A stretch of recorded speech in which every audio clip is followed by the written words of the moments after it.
By the end of the 18th century, the Illuminati seemed to have completely disappeared everywhere. But the Illuminati was not really gone any more than the secret societies that preceded them. They just went underground and added one more item to their list of dark goals: infiltrate and bring down the Catholic religion. When we look around the world today, what do we see of the secret societies? Masonic chapters exist in the open all around the globe as a mainstream organization. The Order of Knights Templar today exists as the top-ranking Masonic organization in the York Rite of Freemasonry. What goes on inside Masonic halls is still relatively secret. Probably known only to their upper echelon members are the dark rituals, goals, and the vendetta against the Catholic Church. The Masons and Templars have very effectively integrated themselves into the world's most respected societies. To a lesser degree, the assassins have appeared publicly periodically throughout history. In the early 1800s, they were visible in India as they came under the direction of the Aga Khan, who they believed possessed divine powers. In the latter 1800s, the Aga Khan brought them to Afghanistan, where they developed a lasting relationship with the British. Later, the Aga Khan's descendants further infiltrated Western culture. One prominent example was when Prince Ali Aga Khan, grandson of Aga Khan II, married American actress Rita Hayworth. Are the assassins, as a secret murderous order, now a thing of the past? The bloodshed occurring today at the hands of Islamic extremists would say the assassins are alive and well. The Priory of Zion also continues to this day. In fact, it has been reported that a number of illustrious figures in history have served as the Priory's Grand Masters, and there is corroborating evidence. In 1975, a discovery was made in a Parisian library. Parchments were found called Le Dossier Le Carré. These documents indeed reveal that some of the secret members were Leonardo da Vinci, Victor Hugo, and Sir Isaac Newton. The Priory has been credited by some with the creation of the European Union. Former President of France, François Mitterrand, was believed to be a member of the Priory, and many other powerful people. As for the Merovingian bloodline the Zions were pledged to protect, it continues on. Through incestuous intermarriage, most of the royal families of Europe can claim Merovingian descent. And it is said that from these royal families have come all 44 of the United States presidents.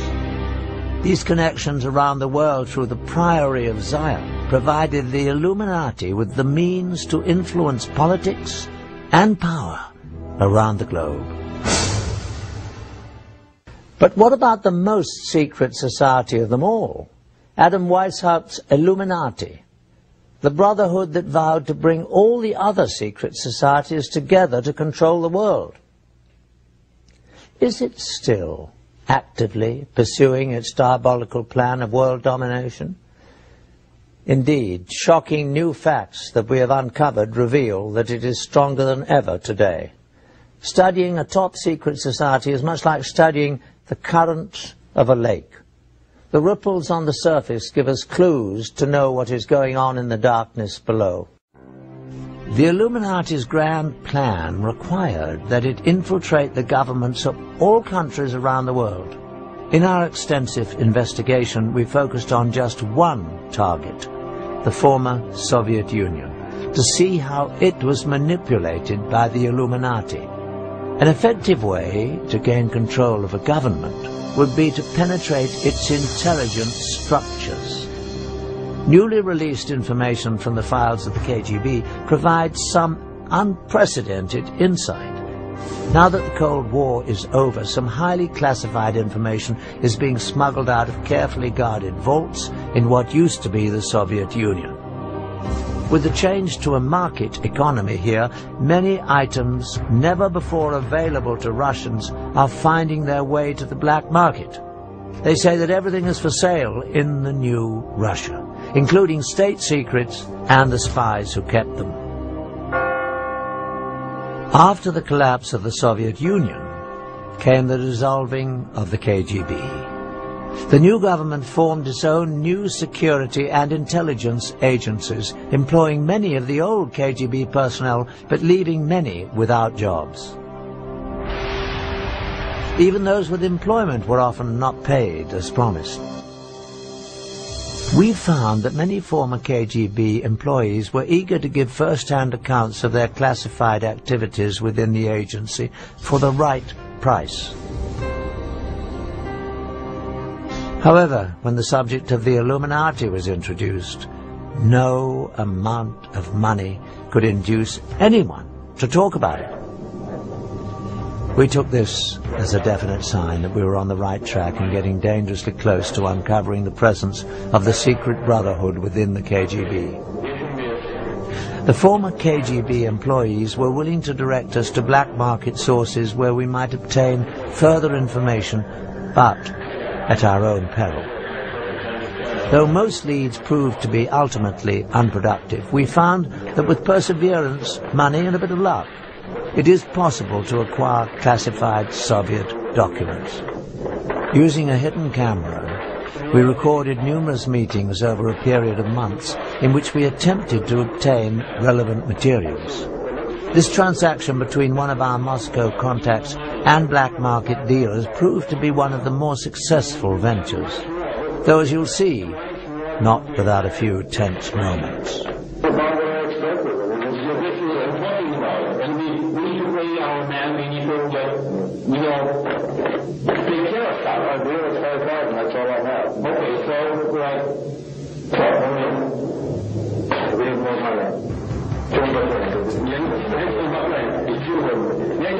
I'm talking, we need more money, okay?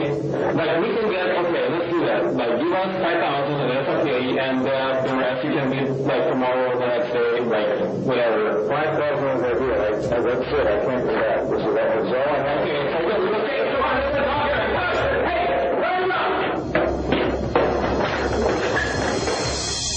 Finally safe from the black market dealers, within some of these documents we found corroboration for the most valuable piece of information related to us by the ex-KGB agents.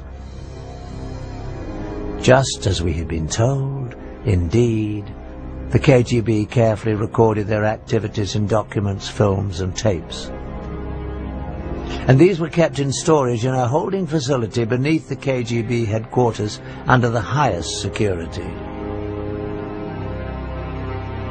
These were probably the most sensitive records possessed by the agency, for they would illuminate in graphic detail the most intimate activities of the KGB and possibly the connection to the Illuminati. The documents we purchased from the black market dealers represented a major breakthrough. They not only confirmed that more revealing KGB materials existed, they also told us where they were kept. Again, we went to our black market sources, now armed with this new knowledge. We believe that with the demise of the KGB, most of the safeguards protecting its records would be gone.